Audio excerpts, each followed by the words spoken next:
الحمد للہ رب العالمین والصلاة والسلام علی سید الانبیاء والمرسلین اما بعد فاعوذ باللہ من الشیطان الرجیم بسم اللہ الرحمن الرحیم۔ صاحب بہار شریعت حضرت علامہ مولانا مفتی محمد امجد علی اعظمی رحمۃ اللہ تعالی علیہ بہار شریعت کے چھٹے حصے صفحہ نمبر 1150 پر کعبہ معظمہ کی داخلی کے حوالے سے مسائل کا تذکرہ فرماتے ہیں۔ ارشاد فرماتے ہیں کعبہ معظمہ کی داخلی کمال سعادت ہے اگر جائز طور پر نصیب ہو۔ محرم میں عام داخلی ہوتی ہے مگر سخت کشمکش رہتی ہے۔ کمزور مرد کا تو کام ہی نہیں، یہ عورتوں کو ایسے ہجوم میں جرت کی اجازت۔ زبردست مرد اگر آپ ایذا سے بچ بھی گیا تو اوروں کو دھکے دے کر ایذا دے گا اور یہ جائز نہیں۔ نہ اس طرح کی حاضری میں کچھ ذوق ملے اور خاص داخلی بے لین دین میسر نہیں،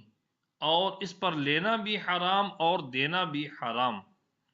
حرام کے ذریعے ایک مستحب ملا بھی تو وہ بھی حرام ہو گیا۔ ان مفاسد سے نجات نہ ملے تو حتیم کی حاضری غنیمت جانے۔ حتیم کعبہ جو ہے اس کی حاضری وہی غنیمت ہے۔ اوپر گزرا بھی کہ کعبہ ہی کی زمین ہے، یعنی حتیم کعبہ وہ بھی کعبہ ہی کی زمین ہے۔ اگر کعبہ کے ساتھ نہ جگہ ملے تو حتیم کی حاضری یہ بھی عین سعادت ہے، یہ بھی غنیمت جانے۔ اور شاید بن پڑے یوں کہ خدام کعبہ سے صاف ٹھہر جائے کہ داخلی کے عوض کچھ نہ دیں گے، اس کے بعد یا قبل چاہے ہزاروں روپے دے دے تو کمال ادب ظاہر و باطن کی رعایت سے آنکھیں نیچی کیے گردن جھکائے گناہوں پر شرماتے جلال رب العزت سے لرزتے کانپتے بسم اللہ کہہ کر پہلے سیدھا پاؤں بڑھا کر داخل ہو اور سامنے کی دیوار تک اتنا بڑھے کہ 3 ہاتھ کا فاصلہ رہے۔ وہاں 2 رکعت نفل غیر وقت مکروہ میں پڑھے کہ نبی کریم صلی اللہ تعالی علیہ وسلم نے اس جگہ نماز پڑھی ہے۔ پھر دیوار پر رخسار اور منہ رکھ کر حمد و درود و دعا میں کوشش کرے، یوں ہی نگاہ نیچی کیے چاروں گوشوں پر جائے اور دعا کرے اور ستونوں سے چمٹے، اور پھر اس دولت کے ملنے اور حج و زیارت کے قبول کی دعا، اور یوں ہی آنکھیں نیچے کیے واپس آئے، اوپر یا ادھر ادھر ہرگز نہ دیکھے، اور بڑے فضل کی امید کرو کہ وہ فرماتا ہے وَمَن دَخَلَهُ كَانَ آمِنًا، جو اس گھر میں داخل ہوا وہ امان میں ہے۔ والحمد للہ رب العالمین۔ حرمین شریفین کی تبرکات۔ بچی ہوئی بتی وغیرہ جو یہاں یا مدینہ طیبہ میں خدام دیتے ہیں ہرگز نہ لے، بلکہ اپنے پاس سے بتی وہاں روشن کر کے باقی اٹھا لے۔ مسئلہ نمبر 1، کعبہ معظمہ غلاف کعبہ معظمہ جو سال بھر بعد بدلا جاتا ہے اور جو اتارا گیا فقراء پر تقسیم کر دیا جاتا ہے، اس کو ان فقراء سے خرید سکتے ہیں، اور جو غلاف چڑھا ہوا ہے اس میں سے لینا جائز نہیں، بلکہ اگر کوئی ٹکڑا جدا ہو کر گر پڑے تو اسے بھی نہ لے، اور لے تو کسی فقیر کو دے دے۔ مسئلہ نمبر 2، کعبہ معظمہ میں خوشبو لگی ہو اسے بھی لینا جائز نہیں، اور لی تو واپس کر دے، اور خواہش ہو تو اپنے پاس سے خوشبو لے کر مس کر لائے۔ طواف رخصت، جب ارادہ رخصت کا ہو طواف وداع بے رمل و سعی و اتباع بجا لائے، یعنی ایسا طواف وداع جو ہے وہ بغیر رمل کے اور سعی کے اور اتباع کے کرے کہ باہر والوں پر واجب ہے۔ ہاں وقت رخصت عورت حیض یا نفاس سے ہو تو اس پر نہیں، جس نے صرف عمرہ کیا ہے اس پر یہ طواف واجب نہیں۔ پھر بعد طواف بدستور 2 رکعت مقام ابراہیم میں پڑھے۔ مسئلہ نمبر 1، سفر کا ارادہ تھا، طواف رخصت کر لیا مگر کسی وجہ سے ٹھہر گیا، مگر اقامت کی نیت نہ کی تو وہی طواف کافی ہے، مگر مستحب یہ ہے کہ پھر طواف کرے کہ پچھلا کام طواف رہے۔ مسئلہ نمبر 2، مکے والے اور میقات کے اندر رہنے والے پر طواف رخصت واجب نہیں۔ نمبر 2، مسئلہ نمبر 3، باہر والے نے مکہ میں یا مکہ کے آس پاس میقات کے اندر کسی جگہ رہنے کا ارادہ کیا، یعنی یہ کہ اب یہیں رہے گا، تو اگر 12ویں تاریخ تک یہ نیت کر لی تو اب اس پر یہ طواف واجب نہیں، اور اس کے بعد نیت کی تو واجب ہو گیا۔ اور پہلی صورت میں اگر اپنے ارادے کو توڑ دیا اور وہاں سے رخصت ہوا تو اس پر اس وقت بھی واجب نہ ہوگا۔ مسئلہ نمبر 4، طواف رخصت میں نفس طواف کی نیت ضرور ہے، واجب و رخصت نیت میں ہونے کی حاجت نہیں، یہاں تک کہ اگر بنیت نفل کیا تو واجب ادا ہو گیا۔ مسئلہ نمبر 5، حیض والی مکہ معظمہ سے جانے کے قبل پاک ہو گئی تو اس پر یہ طواف واجب ہے، اور اگر جانے کے بعد پاک ہوئی تو اسے یہ ضرور نہیں کہ واپس آئے، اور واپس آئی تو طواف واجب ہو گیا جبکہ میقات سے باہر نہ ہوئی تھی، اور اگر جانے سے پہلے حیض ختم ہو گیا مگر نہ غسل کیا تھا، نہ نماز کا ایک وقت گزرا تھا تو اس پر بھی واپس آنا واجب نہیں۔ مسئلہ نمبر 6، جو بغیر طواف رخصت کے چلا گیا تو جب تک میقات سے باہر نہ ہو جو بغیر طواف رخصت کے چلا گیا اور تو جب تک میقات سے باہر نہ ہوا واپس آئے، اور میقات سے باہر ہونے کے بعد یاد آیا تو واپس ہونا ضروری نہیں بلکہ دم دے دے، اور اگر واپس ہو تو عمرے کا احرام باندھ کر واپس ہو اور عمرے سے فارغ ہو کر طواف رخصت بجا لائے، اور اس صورت میں دم واجب نہ ہوگا۔ مسئلہ نمبر 7، طواف رخصت کے 3 پھیرے چھوڑ گیا تو ہر پھیرے کے بدلے صدقہ دے۔ نمبر 43، طواف رخصت کے بعد زمزم پر آ کر اسی طرح پانی پیے بدن پر ڈال لے۔ نمبر 44، پھر دروازہ کعبہ کے سامنے کھڑا ہو کر آستانہ پاک کو بوسہ دے اور قبول حج و زیارت اور بار بار حاضری کی دعا مانگے، اور وہی دعائیں جامع پڑھے یا پھر یہ پڑھے: السائل ببابک یسألک من فضلک ومعروفک ویرجو رحمتک۔ نمبر 45، پھر ملتزم پر آ کر غلاف کعبہ تھام کر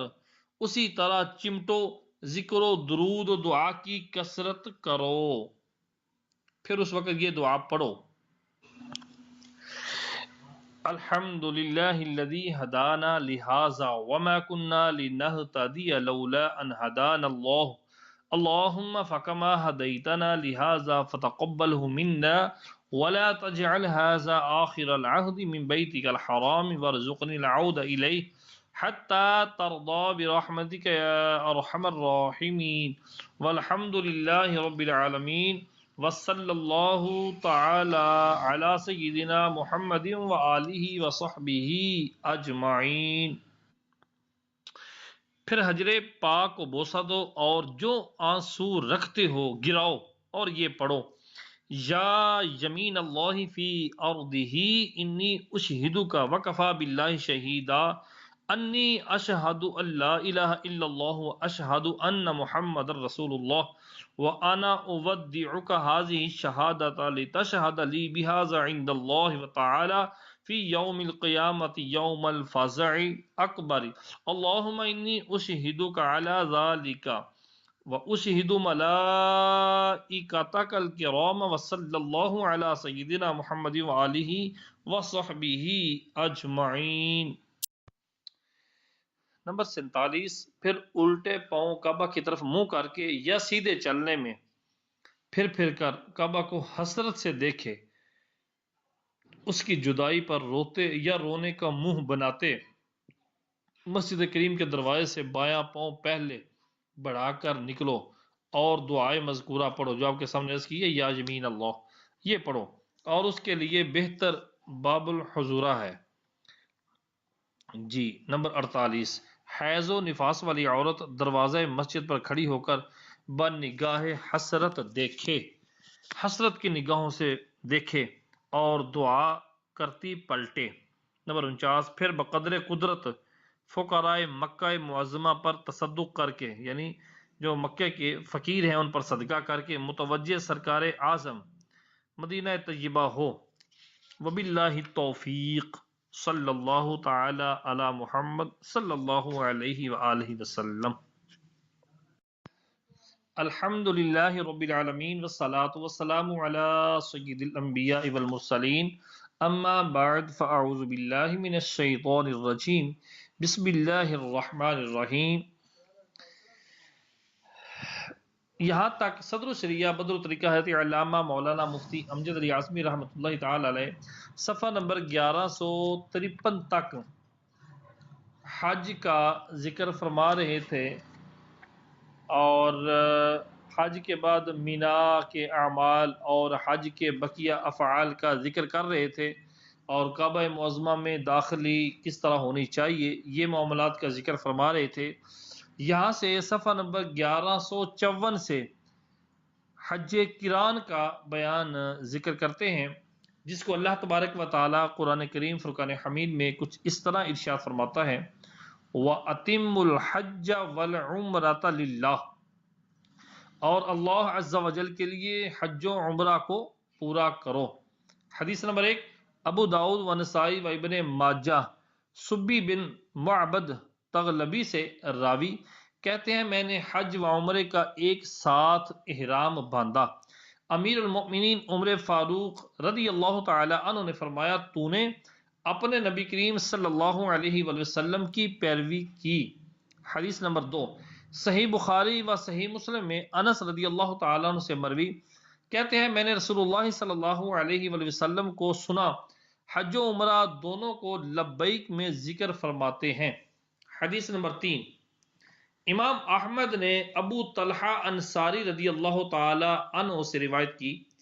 کہ رسول اللہ صلی اللہ تعالی علیہ وآلہ وسلم نے حج و عمرہ کو جمع فرمایا۔ مسئلہ نمبر 1، قران کے یہ معنی ہے کہ حج و عمرہ دونوں کا احرام ایک ساتھ باندھے، یا پہلے عمرے کا احرام باندھا تھا اور ابھی طواف کے 4 پھیرے نہ کیے تھے کہ حج کو شامل کر لیا، یا پہلے حج کا احرام باندھا تھا اس کے ساتھ عمرہ بھی شامل کر لیا، خواہ طواف قدوم سے پہلے عمرہ شامل کیا یا بعد میں۔ طواف قدوم سے پہلے اساءت ہے، یعنی برا ہے کہ خلاف سنت ہے، مگر دم واجب نہیں، اور طواف قدوم کے بعد شامل کیا تو واجب ہے کہ عمرہ توڑ دے اور دم دے، اور عمرہ کی قضا کرے، اور عمرہ نہ توڑا جب بھی دم دینا واجب ہے۔ مسئلہ نمبر 2، قران کے لیے شرط یہ ہے کہ عمرہ کے طواف کا اکثر حصہ وقوف عرفہ سے پہلے ہو، لہٰذا جس نے طواف کے 4 پھیروں سے پہلے وقوف کیا اس کا قران باطل ہو گیا۔ مسئلہ نمبر 2، قران کے لیے شرط یہ ہے کہ عمرہ کے طواف کا اکثر حصہ وقوف عرفہ سے پہلے ہو، لہذا جس نے طواف کے 4 پھیروں سے پہلے وقوف کیا اس کا قران باطل ہو گیا۔ مسئلہ نمبر 3، سب سے افضل قران ہے۔ حج کی 3 قسمیں جو ہیں، حج قران، تمتع، افراد، سب سے پہلے سب سے افضل جو ہے وہ قران ہے، پھر تمتع، پھر افراد۔ قران کے احرام کا طریقہ احرام کے بیان میں آپ کے سامنے ذکر ہو چکا، سماعت فرما لیجئے۔ مسئلہ نمبر 4، قران کا احرام میقات سے پہلے بھی ہو سکتا ہے اور شوال سے پہلے بھی، مگر اس کے افعال حج کے مہینوں میں کیے جائیں، شوال سے پہلے افعال نہیں کر سکتے۔ مسئلہ نمبر 5، قران میں واجب ہے کہ پہلے 7 پھیرے طواف کرے اور ان میں پہلے 3 پھیروں میں رمل سنت ہے، پھر سعی کرے۔ اب قران کا ایک جز یعنی عمرہ پورا ہو گیا مگر ابھی حلق نہیں کر سکتا، اور کیا بھی تو احرام سے باہر نہ ہوگا، اور اس کے جرمانہ میں 2 دم لازم ہیں۔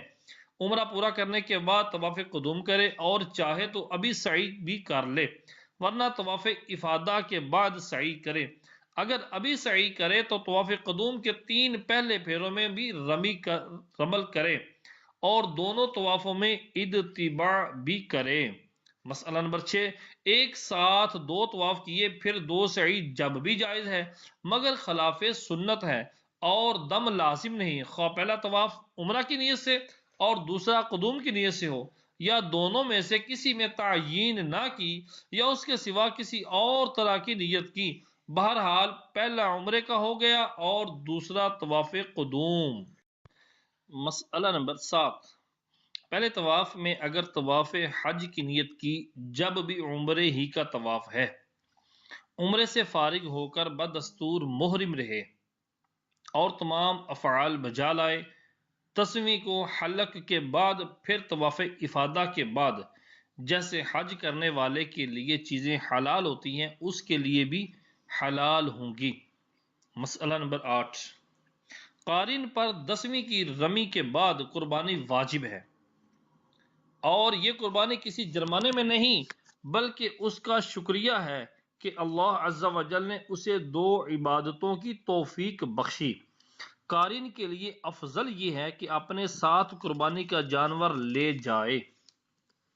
مسئلہ نمبر 9، اس قربانی کے لیے یہ ضرور ہے کہ حرم میں ہو، بیرون حرم نہیں ہو سکتی، اور سنت یہ کہ مینا میں ہو اور اس کا وقت 10ویں ذی الحجہ کی فجر طلوع ہونے سے 12ویں کے غروب آفتاب تک ہے، مگر یہ ضرور ہے کہ رمی کے بعد ہو۔ رمی سے پہلے کرے گا تو دم لازم آئے گا، اور اگر 12ویں تک نہ کی تو ساکت نہ ہوگی بلکہ جب تک زندہ ہے قربانی اس کے ذمہ ہے۔ مسئلہ نمبر 10، اگر قربانی پر قادر تھا اور ابھی قربانی نہ کی تھی کہ انتقال ہو گیا تو اس کی وصیت کر جانا واجب ہے، اور اگر وصیت نہ کی مگر وارثوں نے خود کر دی جب بھی صحیح ہے۔ مسئلہ نمبر 11، قارن کو اگر قربانی میسر نہ آئے کہ اس کے پاس ضرورت سے زیادہ مال نہیں، نہ اتنا اسباب کہ اسے بیچ کر جانور خریدے، تو 10 روزے رکھے، ان میں 3 تو وہیں یعنی شوال سے 1 شوال سے ذی الحجہ کی 9ویں تک احرام باندھنے کے بعد رکھے، خواہ 7، 8، 9 کو رکھے یا اس کے پہلے، اور بہتر یہ ہے کہ 9ویں سے پہلے ختم کر دے، اور یہ بھی اختیار ہے کہ متفرق طور پر رکھے، تینوں کا پے در پہ رکھنا ضروری نہیں، اور 7 روزے حج کا زمانہ گزرنے کے بعد یعنی 13ویں کے بعد رکھے، 13ویں کو یا اس کے پہلے نہیں ہو سکتے۔ ان 7 روزوں میں اختیار ہے کہ وہیں رکھے یا مکان واپس آ کر، اور بہتر مکان پر واپس آ کر رکھنا ہے، اور ان 10 روزوں میں رات سے نیت ضرور ہے۔ مسئلہ نمبر 12، اگر پہلے کے 3 روزے 9ویں تک نہیں رکھے تو اب روزے کافی نہیں بلکہ دم واجب ہوگا۔ دم دے کر احرام سے باہر ہو جائے، اور اگر دم دینے پر قادر نہیں تو سر منڈا کر یا بال کتروا کر احرام سے جدا ہو جائے، اور 2 دم واجب ہیں۔ مسئلہ نمبر 13، قادر نہ ہونے کی وجہ سے روزے رکھ لیے پھر حلق سے پہلے 10ویں کو جانور مل گیا تو اب وہ روزے کافی نہیں، لہذا قربانی کرے، اور حلق کے بعد جانور پر قدرت پائی، حلق کے بعد جانور پر قدرت ہوئی تو وہ روزے کافی ہیں، خواہ قربانی کے دنوں میں قدرت پائی گئی یا بعد میں۔ یوں ہی اگر قربانی کے دنوں میں سر نہ مڈایا تو اگرچہ حلق سے پہلے جانور پر قادر ہوا تو وہ روزے کافی ہیں۔ مسئلہ نمبر 14، قارن نے طواف عمرہ کے 3 پھیرے کرنے کے بعد وقوف عرفہ کیا تو وہ طواف جاتا رہا، اور 4 پھیرے کے بعد وقوف کیا تو باطل نہ ہوا۔ اگرچہ طواف قدوم یا نفل کی نیت سے کیے، لہٰذا یوم النحر میں طواف زیارت سے پہلے اس کی تکمیل کرے، اور پہلی صورت میں چونکہ اس نے عمرہ توڑا ڈالا تھا لہٰذا ایک دم واجب ہوا، ایک دم واجب ہوا، اور وہ قربانی کے شکر کے لیے واجب تھی، ساقط ہو گئی، اور اب قارن نہ رہا، اور ایام تشریق کے بعد اس عمرے کی قضا دے۔ تمتع کا بیان۔ اللہ عز و جل فرماتا ہے فَمَن تَمَتَّعَ بِالْعُمْرَةِ إِلَى الْحَجِّ فَمَا اسْتَيْسَرَ مِنَ الْهَدْيِ فَمَن لَّمْ يَجِدْ فَصِيَامُ ثَلَاثَةِ أَيَّامٍ فِي الْحَجِّ وَسَبْعَةٍ إِذَا رَجَعْتُمْ تِلْكَ عَشَرَةٌ كَامِلَةٌ ذَلِكَ لِمَن لَّمْ يَكُنْ أَهْلُهُ حَاضِرِي الْمَسْجِدِ الْحَرَامِ وَاتَّقُوا اللَّهَ وَاعْلَمُوا أَنَّ اللَّهَ شَدِيدُ الْعِقَابِ۔ ترجمہ: جس نے عمرہ سے حج کی طرف تمتع کیا اس پر قربانی ہے جیسی میسر آئے، پھر جسے قربانی کی قدرت نہ ہو تو 3 روزے حج کے دنوں میں رکھے اور 7 روزے واپسی کے بعد، یہ 10 پورے ہیں۔ یہ اس کے لیے ہے جو مکہ کا رہنے والا نہ ہو، اور اللہ عز و جل سے ڈرو اور جان لو کہ اللہ عز و جل کا عذاب سخت ہے۔ تمتع اسے کہتے ہیں کہ حج کے مہینے میں عمرہ کرے، پھر اسی سال حج کا احرام باندھے، یا پورا عمرہ نہ کیا، صرف 4 پھیرے کیے پھر حج کا احرام باندھا۔ مسئلہ نمبر 1، تمتع کے لیے یہ شرط نہیں کہ میقات سے احرام باندھے، اس سے پہلے بھی ہو سکتا ہے، بلکہ اگر میقات کے بعد احرام باندھا جب بھی تمتع ہے، اگرچہ بلا احرام میقات سے گزرنا گناہ اور دم لازم، یا پھر میقات کو واپس جائے۔ یوں ہی تمتع کے لیے یہ شرط نہیں کہ عمرے کا احرام حج کے مہینوں میں باندھا جائے، بلکہ شوال سے پیشتر بھی احرام باندھ سکتے ہیں۔ البتہ یہ ضروری ہے کہ عمرے کے تمام افعال یا اکثر طواف حج کے مہینے میں ہو، مثلا 3 پھیرے طواف کے رمضان میں کیے، پھر شوال میں باقی 4 پھیرے کر لیے، پھر اسی سال حج کر لیا تو یہ بھی تمتع ہے۔ اور اگر رمضان میں 4 پھیرے کر لیے تھے اور شوال میں 3 باقی تو یہ تمتع نہیں، اور یہ بھی شرط نہیں کہ جس سال احرام باندھا اسی سال تمتع کر لے، مثلا اس رمضان میں احرام باندھا اور احرام پر قائم رہا، دوسرے سال عمرہ پھر حج کیا تو تمتع ہو گیا۔ تمتع کی شرائط۔ تمتع کی 10 شرطیں ہیں۔ نمبر 1، حج کے مہینے میں پورا طواف کرنا یا اکثر حصہ یعنی 4 پھیرے۔ نمبر 2، عمرے کا احرام حج کے احرام سے مقدم ہو یعنی پہلے ہو۔ نمبر 3، حج کے احرام سے پہلے عمرے کا پورا طواف یا اکثر حصہ کر لیا ہو۔ نمبر 4، عمرہ فاسد نہ کیا ہو۔ نمبر 5، حج فاسد نہ کیا ہو۔ نمبر 6، المام صحیح نہ کیا ہو۔ المام صحیح کے یہ معنی ہے کہ عمرے کے بعد احرام کھول کر اپنے وطن کو واپس جائے، اور وطن سے مراد وہ جگہ ہے جہاں وہ رہتا ہے، پیدائش کا مقام اگرچہ دوسری جگہ ہو، لہٰذا اگر عمرہ کرنے کے بعد وطن گیا پھر واپس آ کر حج کیا تو تمتع نہ ہوا، اور اگر عمرہ کرنے سے پہلے گیا یا عمرہ کر کے بغیر حلق کیے یعنی احرام ہی میں وطن گیا پھر واپس آ کر اسی سال حج کیا تو تمتع ہے۔ یوں ہی اگر عمرہ کر کے احرام کھول دیا پھر حج کا احرام باندھ کر وطن گیا تو یہ بھی المام صحیح نہیں، لہذا اگر واپس آ کر حج کرے گا تو تمتع ہوگا۔ نمبر 7، حج و عمرہ دونوں ایک ہی سال میں ہوں۔ نمبر 8، مکہ معظمہ میں ہمیشہ کے لیے ٹھہرنے کا ارادہ نہ ہو، لہٰذا اگر عمرہ کے بعد پکا ارادہ کر لیا کہ یہیں رہے گا تو تمتع نہیں، اور 2-1 مہینے کا ہو تو پھر تمتع ہے۔ نمبر 9، مکہ معظمہ میں حج کا مہینہ آ جائے تو بے احرام کے نہ ہو، بغیر احرام کے نہ ہو، نہ ایسا ہو کہ احرام ہے مگر 4 پھیرے طواف کے اس مہینے سے پہلے کر چکا ہے۔ ہاں اگر میقات سے باہر واپس جائے پھر عمرے کا احرام باندھ کر آئے تو تمتع ہو سکتا ہے۔ نمبر 10، میقات سے باہر کا رہنے والا ہو، مکہ کا رہنے والا تمتع نہیں کر سکتا۔ مسئلہ نمبر 2، تمتع کی دو صورتیں ہیں، ایک یہ کہ اپنے ساتھ قربانی کا جانور لایا، دوسری یہ کہ نہ لائے۔ جو جانور نہ لایا وہ میقات سے عمرے کا احرام باندھے، مکہ معظمہ میں آ کر طواف و سعی کرے اور سر منڈائے۔ اب عمرے سے فارغ ہو گیا اور طواف شروع کرتے ہی یعنی سنگ اسود کو بوسہ دیتے وقت لبیک ختم کر دے۔ اب مکہ میں بغیر احرام رہے، 8ویں ذی الحج کو مسجد الحرام شریف سے حج کا احرام باندھے اور حج کے تمام افعال بجا لائے، مگر اس کے لیے طواف قدوم نہیں، اور طواف زیارت میں یا حج کا احرام باندھنے کے بعد کسی طواف نفل میں رمل کرے اور اس کے بعد سعی کرے، اور اگر حج کا احرام باندھنے کے بعد طواف قدوم کر لیا ہے، اگرچہ اس کے لیے یہ طواف مسنون نہ تھا، اور اس کے بعد سعی کر لی، تو اب طواف زیارت میں رمل نہیں، خواہ طواف قدوم میں رمل کیا ہو یا نہیں، اور طواف زیارت کے بعد اب سعی بھی نہیں،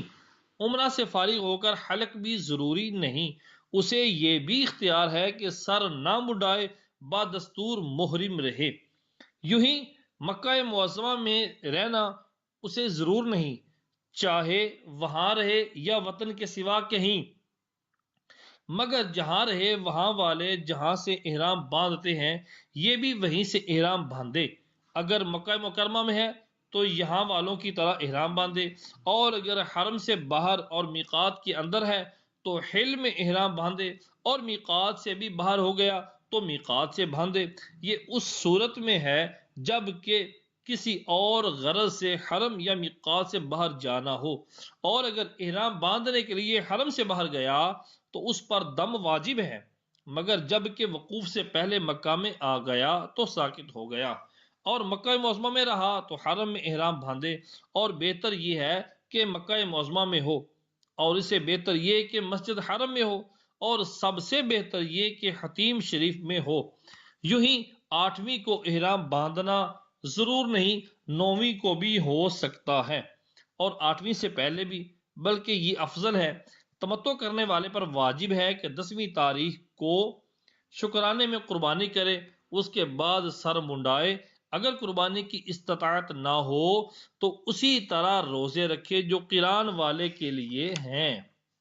مسئلہ نمبر 3، اگر اپنے ساتھ جانور لے جائے تو احرام باندھ کر لے چلے، اور کھینچ کر لے جانے سے ہانکنا افضل ہے۔ ہاں اگر پیچھے سے ہانکنے سے نہیں چلتا تو آگے سے کھینچے اور اس کے گلے میں ہاتھ ڈال دے کہ لوگ سمجھیں کہ حرم میں قربانی کو جاتا ہے، اور ہاتھ ڈالنا جھول ڈالنے سے بہتر ہے۔